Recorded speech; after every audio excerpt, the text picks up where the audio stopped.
structure which is seen in the middle mediastinum is nothing but the pericardium and the heart. Pericardium and the heart. These are the structures which are present in the middle mediastinum. So today we are going to see first of all the pericardium, and then we'll start for the heart, which is the content of the pericardium, fibrous pericardium. Okay. So first of all, what is the meaning of the pericardium? Peri is the surrounding. Okay. So pericardium, you are going to see the pericardium. You can say that cardium is the word taken from the cardium, that is the heart. Okay. For the cardium, so peri is the surroundings, cardium is the heart. Peri is the surrounding, the heart.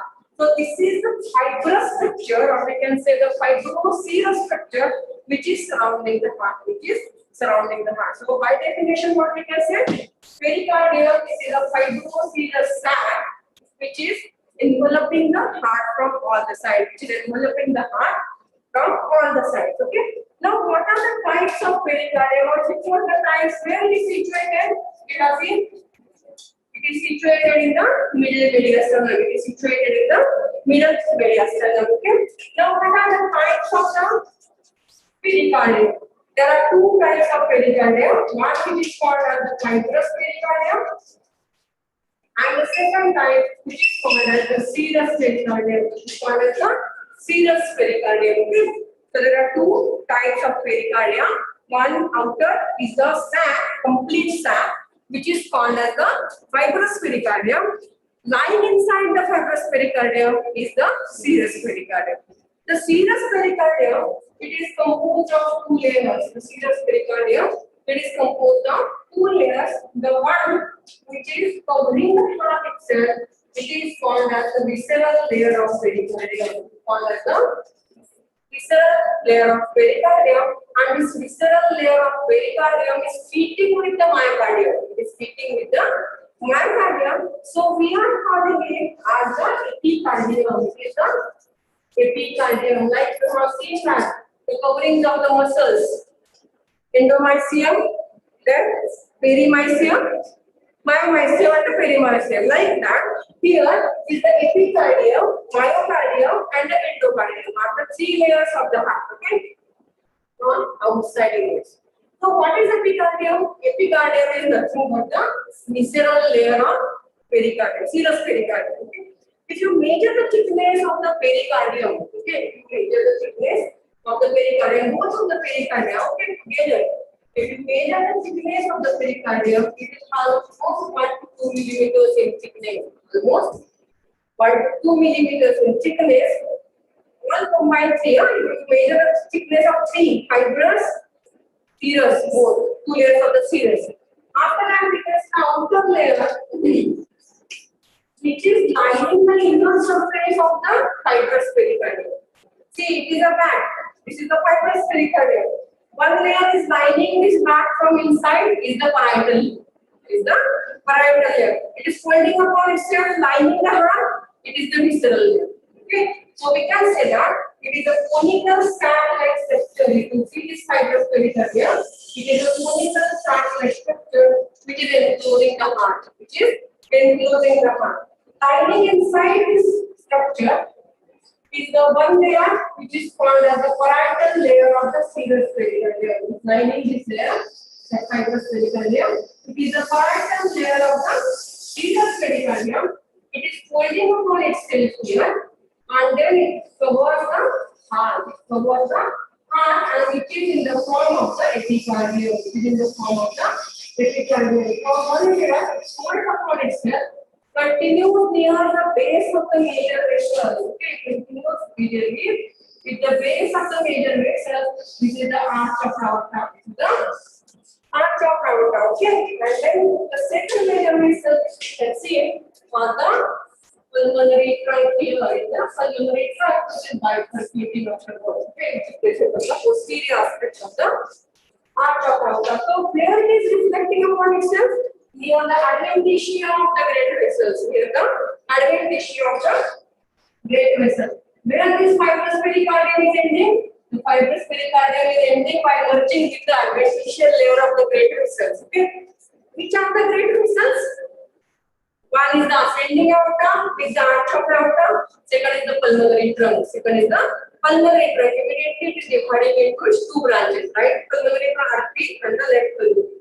Okay. So these are the two vessels here, and the adventitial covering of the vessels. Now you have seen the vascular system, histology. There are three layers, right? Intima, media, and the outer adventitia. Adventitial layer in the large vessels is thick. So that thick adventitial layer fuses with the fibrous pericardium. While this parietal layer it folds upon itself near the adventitial layer of great vessels, and then it forms the visceral layer. Now, if you are seeing this, in between the two layers of serous pericardium, you can see a very small cavity. You can see a very small cavity, and this cavity is nothing but the pericardial cavity. This cavity is nothing but the pericardial cavity, and this pericardial cavity it is filled by a capillary layer of fluid. That is called as the pericardial fluid. Okay. Now, what are the functions of this pericardium? Why this pericardium is given to protect the heart? What are the functions? First important function of the pericardium is that it is protecting the heart and blood vessels. It is protecting the heart and blood vessels, right? Because heart and blood vessels is surrounded totally by the pericardium. So it is main important function is protection. Second important function, it is actually what we can say, acting as a barrier. It is acting as a barrier and preventing the friction between the other mediastinal structures and the heart. First, it is a what we can say a partition. And inside and the mediastinal structures are present outside. Now, what are the mediastinal structures which are going to make friction between the heart? One is the lung, covered by pleura, that is the mediastinal pleura. Then there are vessels like which are supplying the pericardium or the pleural cavity. There are the pericardiophrenic vessels, vagus nerve, phrenic nerve. So all these structures, if suppose during the ventricular systole and diastole, there is a friction between all these structures. So what is preventing this friction? Friction is prevented by the sac, that is the fibrous sac, which is called the pericardium. Okay. Now, what is the third function? It is preventing the friction. So, next function is prevention of the friction between the mediastinal structure. Now, what will be the third function?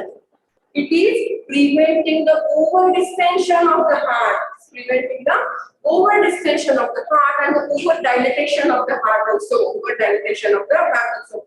Dilatation of any chamber of the heart, it's called as a hypertrophy of that chamber. It's called as the hypertrophy of the chamber. So in terms, it is preventing the hypertrophy of the cardiac chambers. It is preventing the hypertrophy of the cardiac chamber. Now, what is the next function? What will be the next function? The next function will be it is helping for the propulsion of the ventricular blood into the vessels. It is helping for propulsion of the ventricular blood into the great vessels. And the next function will be by making the negative pressure inside the pericardial cavity. By the negative pressure inside the pericardial cavity, it is helping for collection of the blood from the atrial chambers. Okay. So negative pressure is met, so blood is flowing directly into the atria. So healing of the atria, it is facilitated by the production of the negative pressure in the pericardium. So these are some functions of the pericardial cavity. Now we are going to see first of all about the fibrous pericardium. First of all, about the fibrous pericardium, and then move the serous pericardium. Okay. If you see the fibrous pericardium, what we must say, it is the fibroserous sac. We must say it is a fibroserous sac, but mainly it is a fibrous tissue. How it is formed? It is a fibrous tissue. What is the shape of the fibrous pericardium? It is conical in shape. It is conical in shape, broad at the base, and narrow towards the apex. Okay, that is towards the superior end. It becomes narrow, where it is fusing with the adventitial layer, where it is fusing with the adventitial layer of the great vessels, right? So if you see the shape of the fibrous pericardium, it is conical in shape, it is fibrous in structure. And if you are saying it fibrous, you have to mention what type of fibers it is found. It is formed of tough collagen fibers. It is formed of tough collagen fibers. Almost there are 3 layers of collagen. There are 3 layers of collagen. And how they are arranged? Each layer is arranged at the 120 degrees to other layer. 120 degrees means suppose this is the one direction of the fibers of the collagen. The second layer will be in the 120 degrees it is arranged. Third is in the again 120 degrees. So why it is so? Though there is a much stretching during the contraction of the heart, there will be no separation of the fibrous pericardium. Much thick arrangement, weaving is very thick. Okay. So the collagen fibers are arranged in the 3 layers, which are arranged in 120 degrees to each other. 120 degrees to each other. And the second importance of this arrangement of the fibrous pericardium is that it is very tough, that it is protecting the heart from over distension, what we have said. And second important, it is forming a barrier for infections. It is forming the barrier for infection. If suppose there is a tuberculosis of lung, okay, there is an infection, right? So that tuberculosis cannot be passed to the heart because of this thick fibrous barrier in between.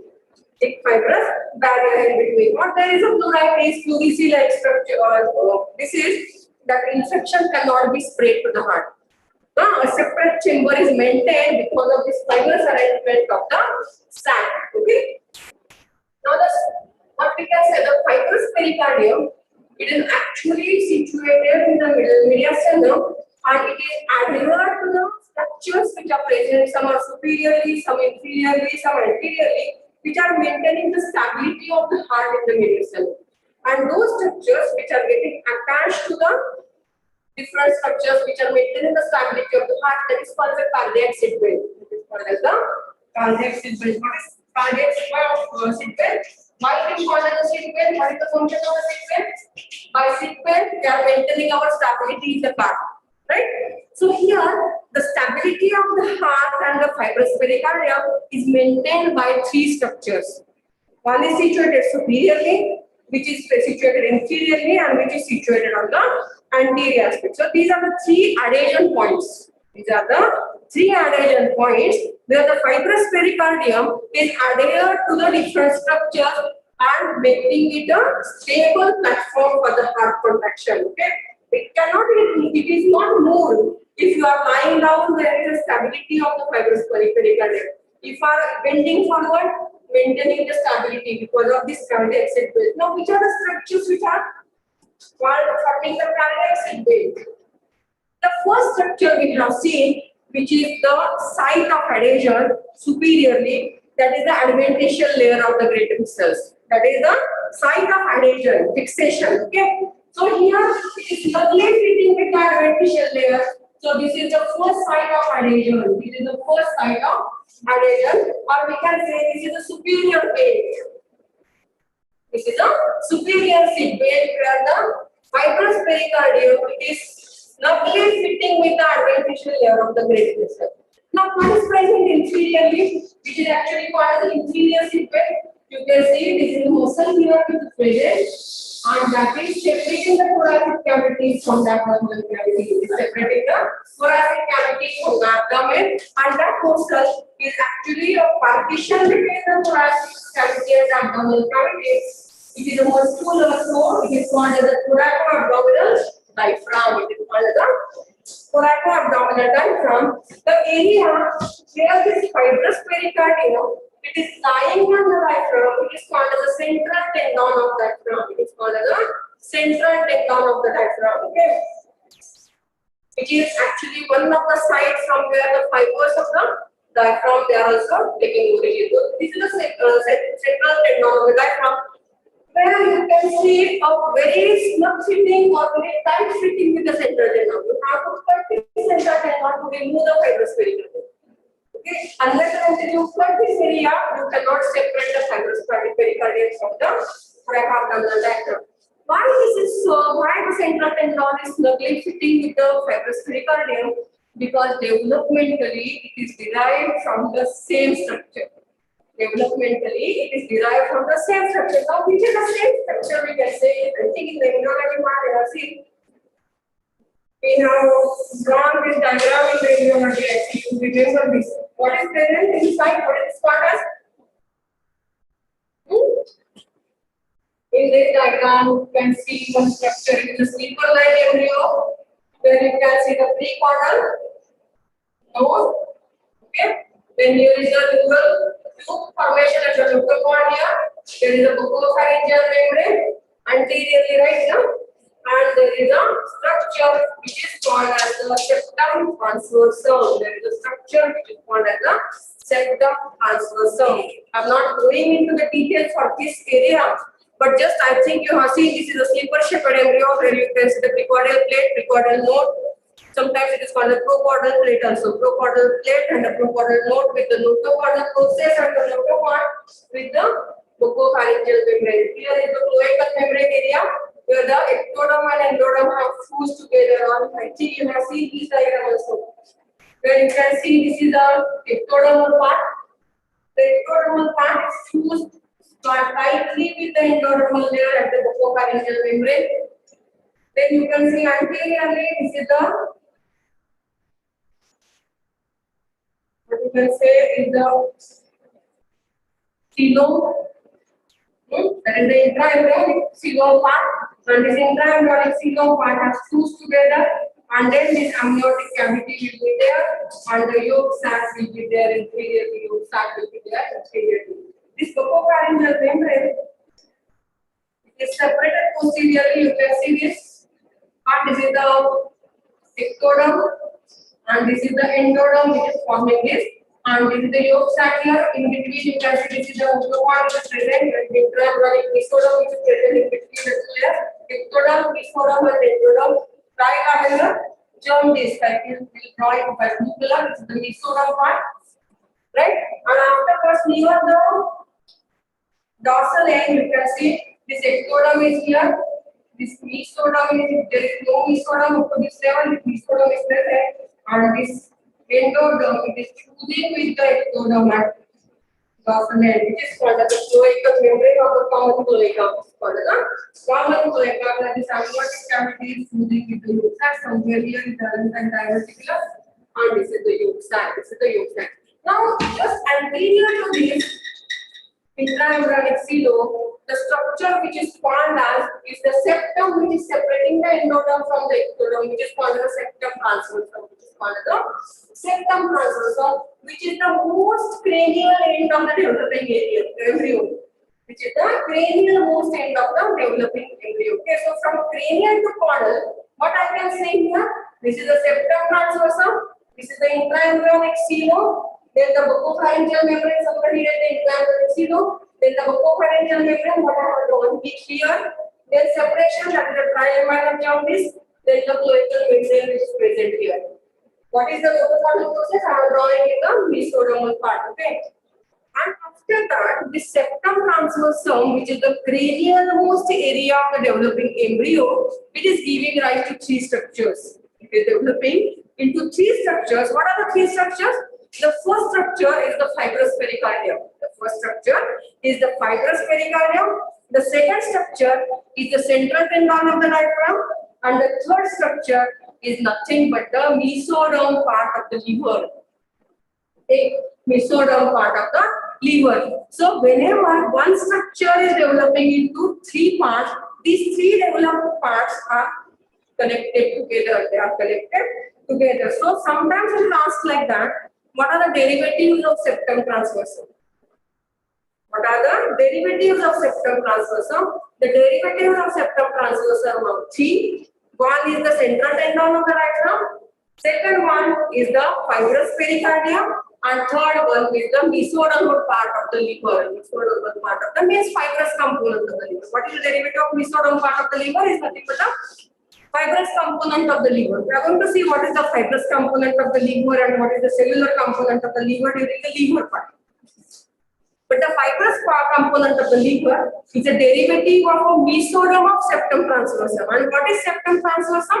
Septum transversum is the mesodermal part, which is the most cranial portion of the developing embryo. Most cranial part of the developing embryo is called as the septum transversum. Where it is situated? It is situated in the cranial most part, just anterior to the buccopharyngeal membrane. Anterior to the buccopharyngeal membrane. What is the derivative of buccopharyngeal membrane? Buccopharyngeal membrane. What is the derivative of buccopharyngeal membrane? Afterwards, whenever there is a developing embryo or development start, this buccopharyngeal membrane, it is getting ruptured here. It is getting ruptured here, and what is developed from this ruptured buccopharyngeal membrane is nothing but the vestibule of mouth. Whatever I am talking, lips and the vestibule is the derivative of buccopharyngeal membrane. Now you can see that if buccopharyngeal membrane is here, then how this intraembryonic cilium is here? Cranial to that means what? If suppose this is the buccopharyngeal membrane derivative, the intraembryonic cilium must be here somewhere, right? Just cranial to that. And cranial to that will be the septum transversum. So where will be the hard and fibrous pericardium? If lying like this, cranial to my oral cavity. But what is the situation? Where it is? It is caudal to my oral cavity. Why it is so? So there is a folding takes place. There is folding takes place. And after the folding, what happens? This is the septum transversum which is coming below. Then you can see this is the intraembryonic cilium, slight folding has started. And this is the buccopharyngeal membrane which is now coming towards the most cranial portion. Now it has come to the most cranial portion. And now what has happened? This is the ectoderm which has gone like this. And this is the ectoderm of the buccopharyngeal membrane which is passing like this. Because of the folding. Now where is the intraembryonic cilium here? Intraembryonic cilium is now ventral to the endoderm, okay? And afterwards what has happened? Again you can see this is the buccopharyngeal membrane which is formed on the ectoderm and the endoderm here, which is most cranial portion now. And then what happens? This is the line just below which is the sac that is called as the intraembryonic cilium. Intraembryonic cilium here, and this intraembryonic cilium is giving rise to the future pericardial cavity. Future pericardial cavity. Okay. Now this particular ectoderm, it is surrounding like this. That is the amniotic cavity. That is the amniotic cavity, and this is the ectoderm which is forming the neural tube. That is the forebrain, midbrain, and the hindbrain with the spinal cord will start here. That is the ectodermal derivative, no? Covered by this ectodermal amniotic cavity. And what about the endoderm? The endoderm will form a yolk sac here, and then these two layers are fused with each other. Ectoderm and endoderm, and this is the cloaca. This is the cloaca part. Now, just tell me, where is your pericardial cavity? That is the intraembryonic cilium. Where it is situated? It is present on the ventral aspect, not the below the neural tube. Below the neural tube. So that if you see here, neural tube and derivative are here. Anterior to the neural tube is the heart. Can you see in the adult body? Posteriorly will be the vertebrae, inside the vertebra is the spinal cord. That is the derivative of the neural tube. Right? Anterior to that, what is there? Is the yolk sac. See, it is developing into the neural tube and the forebrain, midbrain like that. What is anterior to this? Is the yolk sac part, endoderm part. Right? Endoderm is again divided into three parts. That is, it is forming the foregut, it is forming the midgut, it is forming the hindgut. Derivative of the foregut is esophagus and part of very small part of the stomach, full stomach and very small part of the duodenum. Okay. So, what is present lying posterior to the pericardial cavity here is the foregut.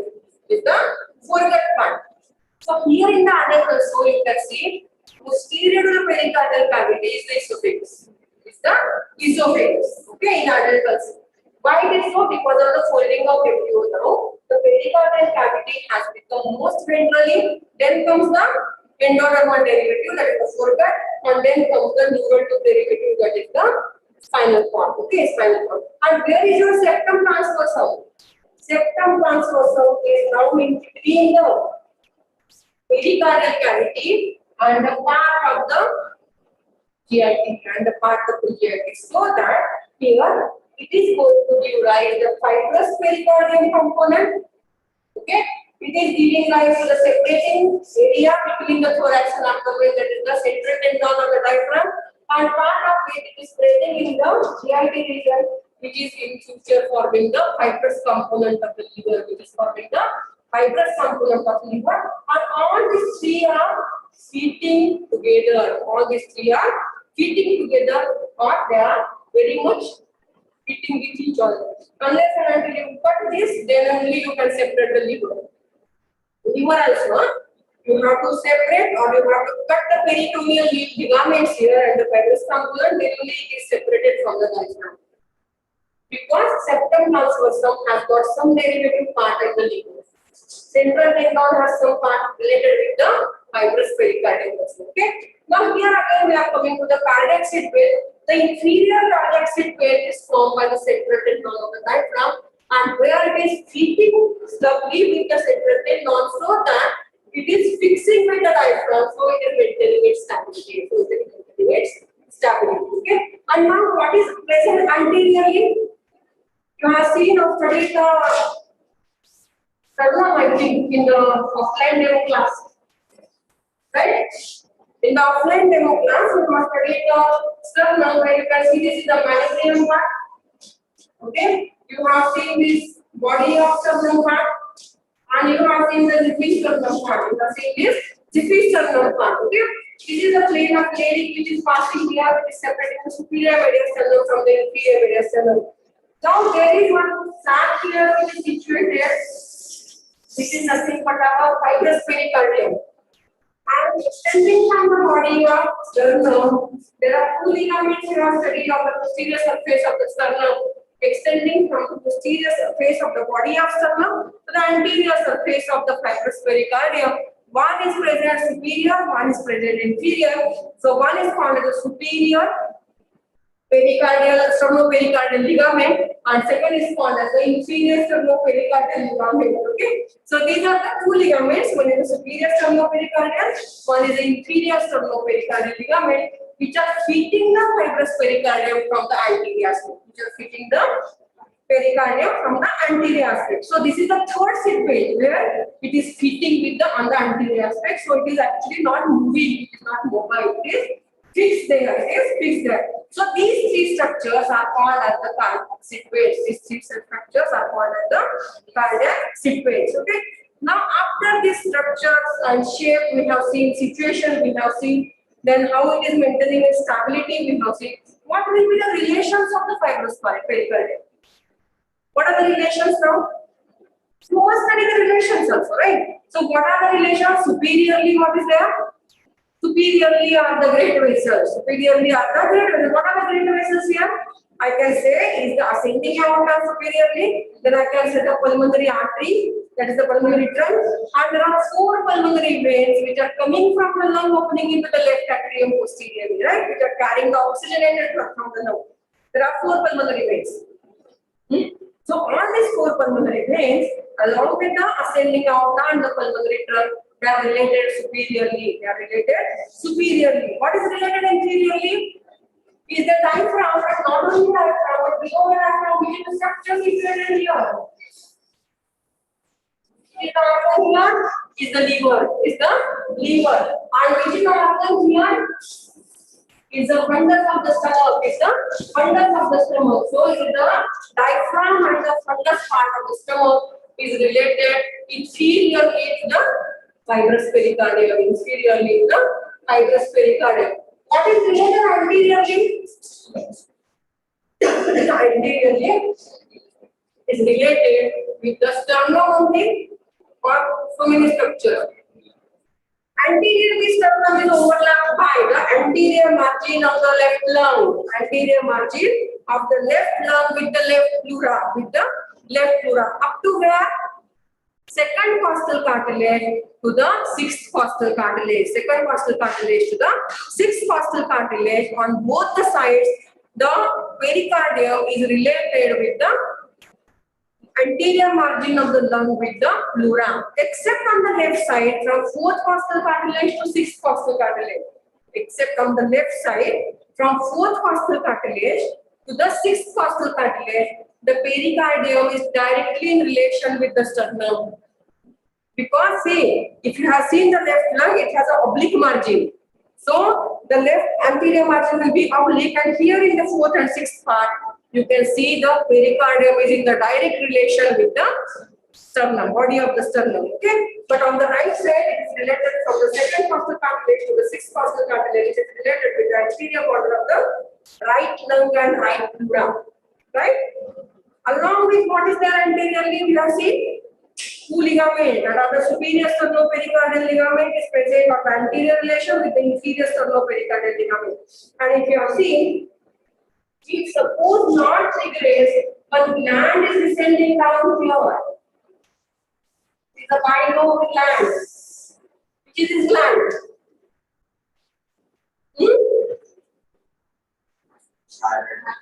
Thyroid, no, no thyroids. Thymus, yes, there is bilobe gland which is descending from the superior mediastinum. It makes into the anterior mediastinum. Related anterior to the fibrous pericardium is nothing but the thymus, which is one of the lymphoid tissues. That is the thymus gland. Okay, so in anterior relation is the thymus gland. Body of sternum, anterior borders of the right and left lung on both sides, except from the 4th to 6th on the left side, along with the superior and inferior sternopericardial ligament. These are the structures which are related anteriorly to the fibrous pericardium. What is present posteriorly now?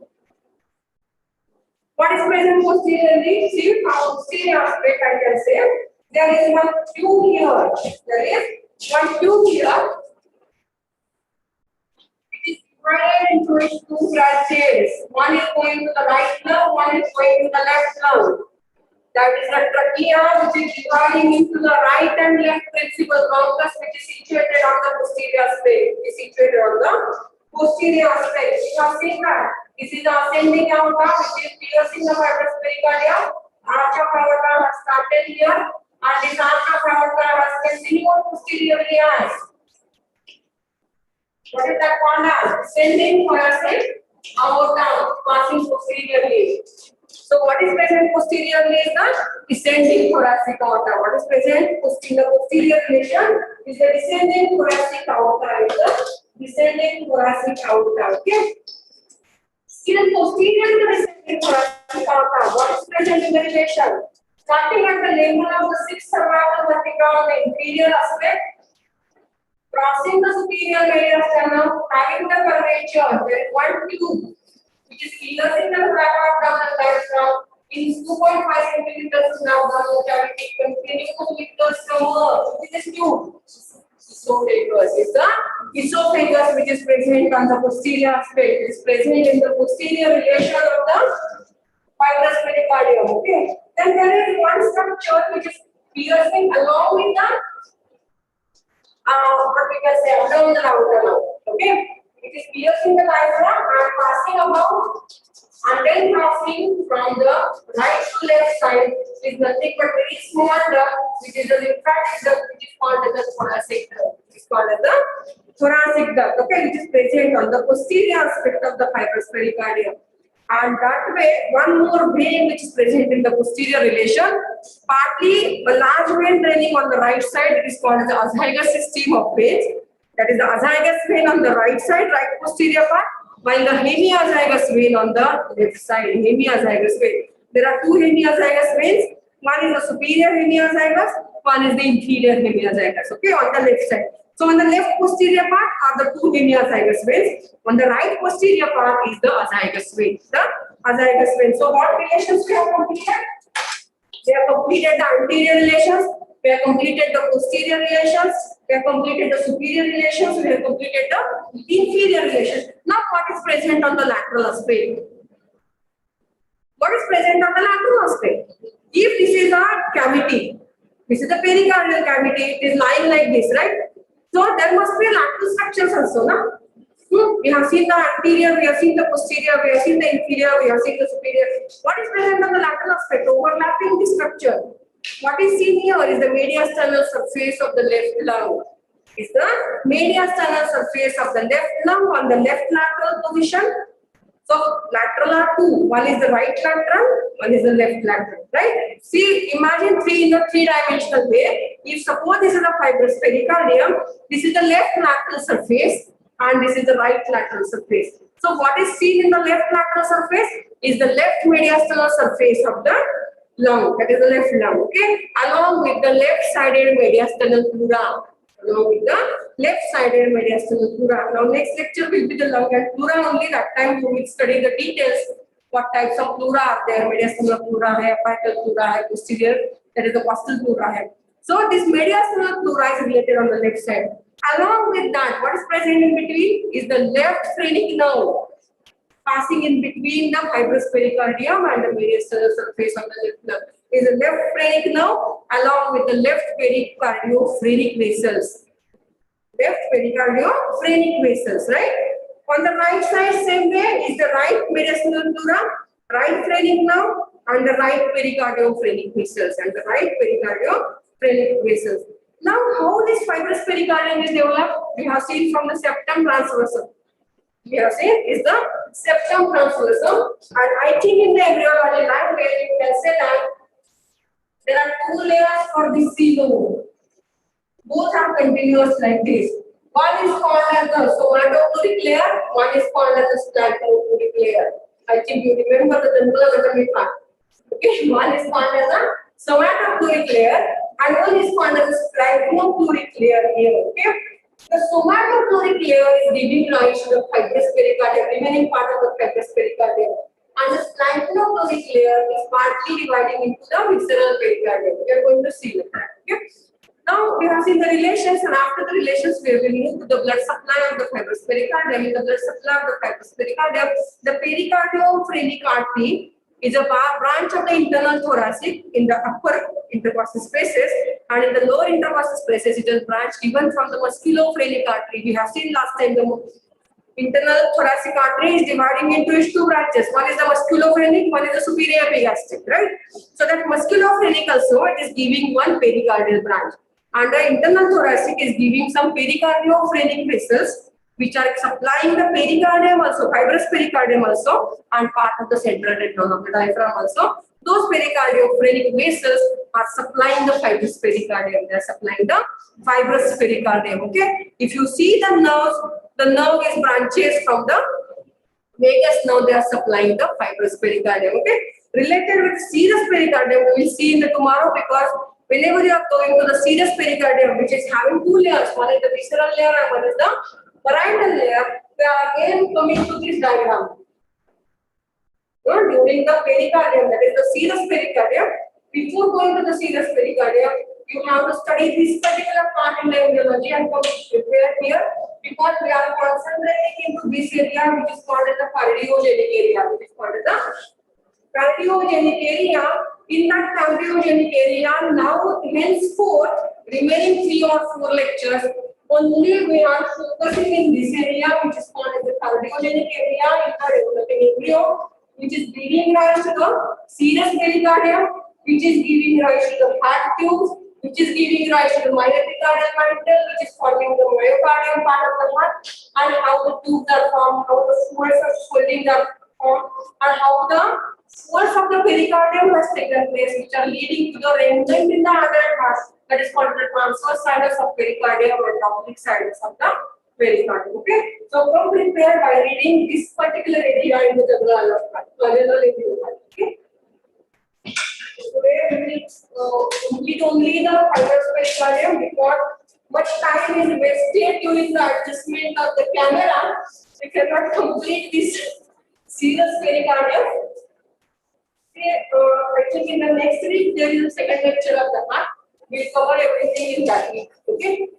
Because now then, I think 3 or 4 lectures are given to the heart.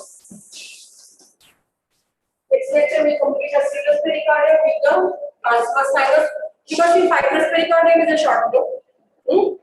In the serous pericardium, the transverse sinus or oblique sinus comes as a short note. So you have to be knowing in detail that particular part. Okay, how it is developed. And after that, heart tube development, giving rise to 4 chambers of the heart. How two atria develop, how two ventricle develop, and how they are flowing in the adult heart. That we'll see in the next lecture. Okay. And